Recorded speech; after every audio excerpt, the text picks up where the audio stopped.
Engine room. I had 3 quarters. Leadsman, sound off. On the mark. Mark 1. That's the leadsman calling out the depth markings so we can avoid running aground. Mark Twain. Mark Twain is not just the name of a riverboat or a great American author. It also means the water here is 2 fathoms deep. That means it's safe enough for us to proceed on our steam-powered journey along the rivers of America. On our trip, we'll visit the magnificent Columbia of the Great Northwest, the graceful Missouri of the windswept plains, and the rugged Rio Grande along the border of Texas and Mexico.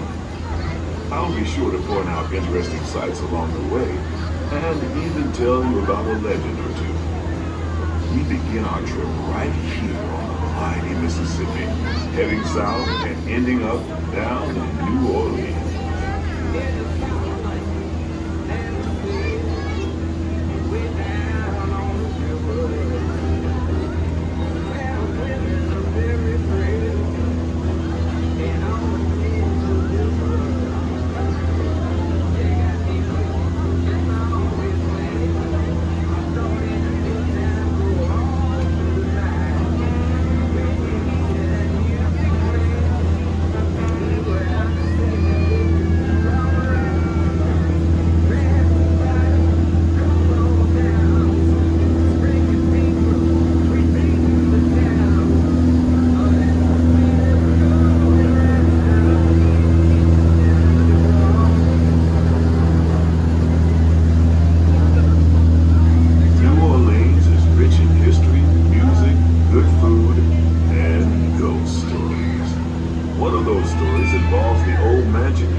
Ghosts, ghouls, and goblins.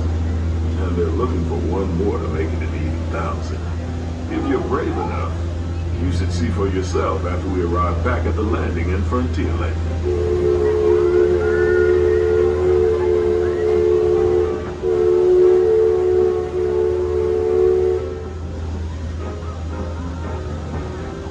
We're now passing Fowler's Harbor. This is home port for the 3-masted windjammer, the Columbia, the first American ship to circumnavigate the globe. Here's a bit of history for you. The Columbia set sail for Boston Harbor in 1787. She rounded Cape Horn and became the first American ship to carry the Stars and Stripes around the world.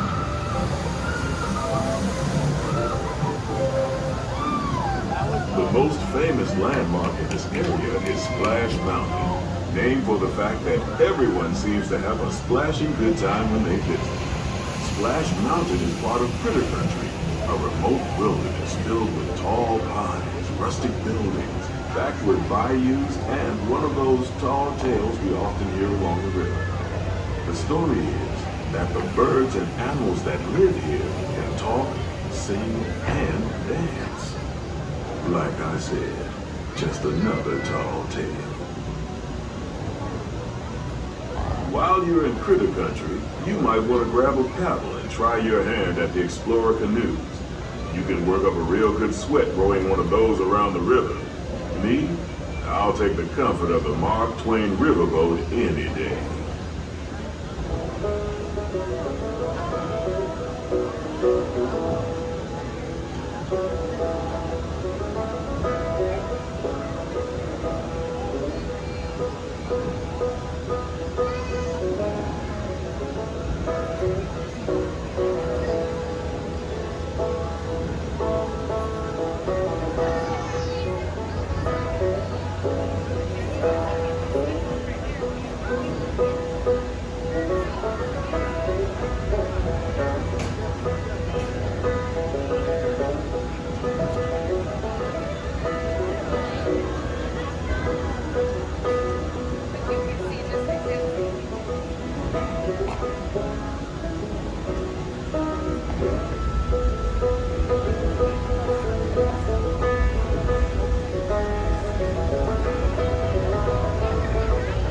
As we head into the remote areas of the rivers of America, you're in for a real treat.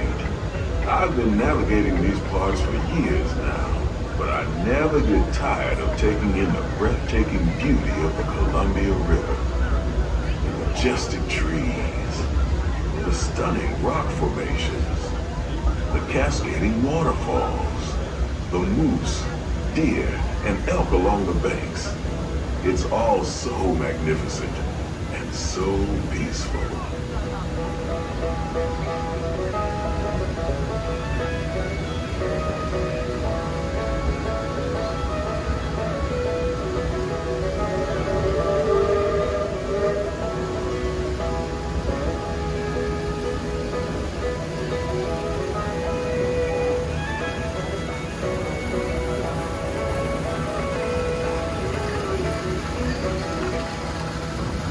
Off to the side of the river is an Indian chief, and I do believe he's giving us a sign of peace. That means we're all clear as we head up the Missouri River to the home of the Plains Indians.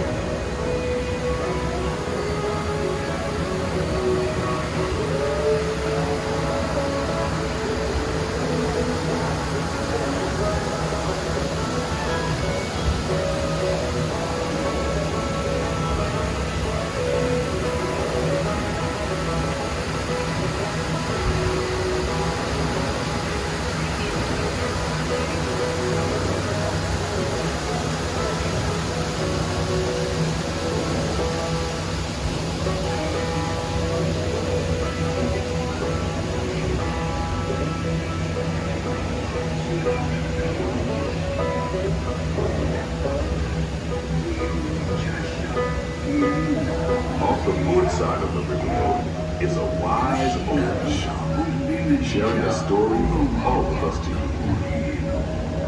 He's telling the tale of how a woodpecker taught a young tribesman to take a hollowed out branch and turn it into that most wondrous of musical instruments, the flute. It's a legend the Lakota have passed down from generation to generation.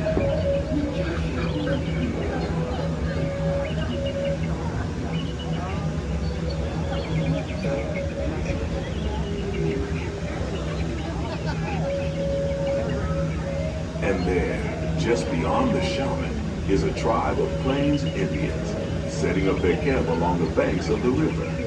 They'll be here for a few months and then move on. As we continue our journey, keep a close eye on the riverbanks. There's a good chance we might catch a glimpse of moose, mountain lions, and other wildlife.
If you're a pirate, you don't need to get up early in the morning and go to school. And you never have to wash your face and hands. All you have to do is just look for treasure all day long. At least that's what Tom Sawyer thought.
now heading back into civilization along the Rio Grande.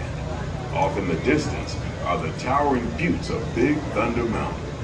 Rumor has it that the railroad built to haul gold out of the mountain has been seized by supernatural forces, and they've turned the mining trains into the wildest ride in the wilderness. Of course, that may be just another legend of the river. Just ahead is the Frontier Landing, where our journey ends. On behalf of our entire crew, I'd like to thank you for booking passage on the Mark Twain Riverboat. At this time, we ask that you prepare to disembark.